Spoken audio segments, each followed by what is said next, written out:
என் பேர் வெங்கடேசன், வடுகோலை ஊராட்சி மன்ற தலைவர். நான் முதலில் மரம் வைப்பதற்காக என்னுடைய பஞ்சாயத்தில் பசுமை சிறக்க ஏற்பாடு செய்தேன்.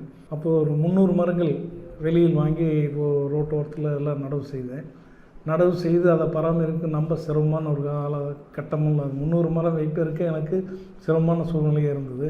அது சமயம்தான் வனத்துக்குள் திருப்பூரில் சுரேந்தர் அவர்களை சந்தித்தேன். அவர்கள் ஃபஸ்ட்டு ஒரு 450 மரம் கொண்டு வந்து வைத்து ஒரு சுடுகாடு ஒரு பராமரிப்பு சுத்தம் பண்ணி க்ளீன் பண்ணி அதில் அவர் நட்டி கொடுத்தாரு. நான் 100 நாள் ஆளுகளை வைத்து அதை பராமரித்து வந்தேன். அப்புறம் சிறு ஒவ்வொரு பார்ட்டாக அப்படி ஒரு 10 இடத்த செலெக்ஷன் பண்ணி எல்லாம் முள் புதரில் இருந்து க்ளீன் பண்ணி வேலி அமைச்சு அதில் அரசு அதிகாரிகள் எனக்கு நல்லா சப்போர்ட் பண்ணாங்க. அந்த வேலி அமைப்பதற்கு பென்சிங் போடுறதுக்கு சப்போர்ட் பண்ணி எல்லாம் பண்ணி கொடுத்தாங்க. முள்ளுகள்லாம் சுத்தம் பண்ணி ஒவ்வொரு ட்ரிப்பும் வனத்துக்குள் திருப்பூர்லேருந்து சுரேந்தர்கள் நாற்று கொண்டு வந்து கொடுப்பாரு. நாற்று கொண்டு வந்து கொடுத்தா நடவு நட்டி அதை பராமரித்து ஃபஸ்ட்டு ஒரு 450 மரத்துலேருந்து ஆரம்பித்து இன்றைக்கி ஒரு 19,000 மரம் வரைக்கும் வைத்து பராமரிச்சுட்டு வர்றேன். இன்றைக்கி எல்லாம் சிறப்பான முறையில் வளர்ந்து வந்திருக்குது. வனத்துக்குள் திருப்பூர் இல்லைன்னா வனத்துக்குள் வடுகோலைங்கிற பசுமையான உருவாக்குறதுக்கே முடியாது.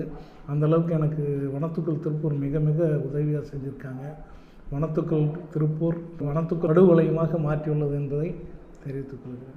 வனத்துக்குள் திருப்பூர் 8வது ஆண்டு துவக்கலாம் என்னுடைய கிராமத்தில் வைப்பதற்காக நான் சிவராம் ஐயாவோட கேட்டேன். வனத்துக்குள் திருப்பூர் 8வது ஆண்டு துவக்கலாம் ஒரு 4 ஏக்கர் பூமியில் மரம் வைத்து கொடுத்தார்கள். மரம் வைத்ததன் பலனாக பக்கம் இருக்கிற விவசாயிகள் கிட்டத்தட்ட ஒரு 50,000 மரங்கள் பக்கத்து விவசாயிகள் எல்லாம் இது பண்ணி இப்போ என்னுடைய இதுலேயே 3000 மரம் என்னுடைய சொந்த லேண்டில் வச்சுருக்கிறேன். அதே மாதிரி பக்கத்து விவசாயிகள் இதுலேயும் கிட்டத்தட்ட டோட்டலாக 50,000 மரம் வச்சு பசுமையாக இன்றைக்கி காட்சிகளுக்கு வர்ற அளவுக்கு இருக்குதுங்க.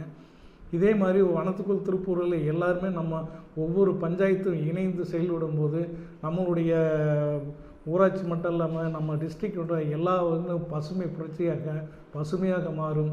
அதுக்கு இயற்கை சூழ்நிலை மாறும்போது மழை பெருகும், நீர்வளமெல்லாம் பெருகுங்கிறது இது முன்னுதாரணமாக இது இருக்குது என்பதை தெரிவித்துக்கொண்டு எல்லோரும் இதை பயன்படுத்தி செய்யுமாறு அன்போடு அனைவரும் கேட்டுக்கொள்கிறேன்.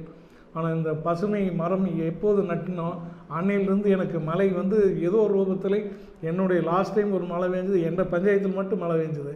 எல்லாருமே பேசுனாங்க, அப்படியே நீங்கள் மரம் வச்சதுனால உங்கள் பஞ்சாயத்துக்கு மட்டும் மழை பெஞ்சிருச்சா அப்படிங்கிற மாதிரி எல்லாம் பேசுனாங்க. இன்றைக்கி நான் அதாவது தண்ணி பிரச்சனையும் இல்லாத அளவுக்கு ஒரு ஊராட்சி இருந்துகிட்ருக்குது. எல்லோரும் இது மரம் வச்சு இதை பயன்படுத்திக்கோன்னு வேண்டி கேட்டுக்கொள்கிறேன்.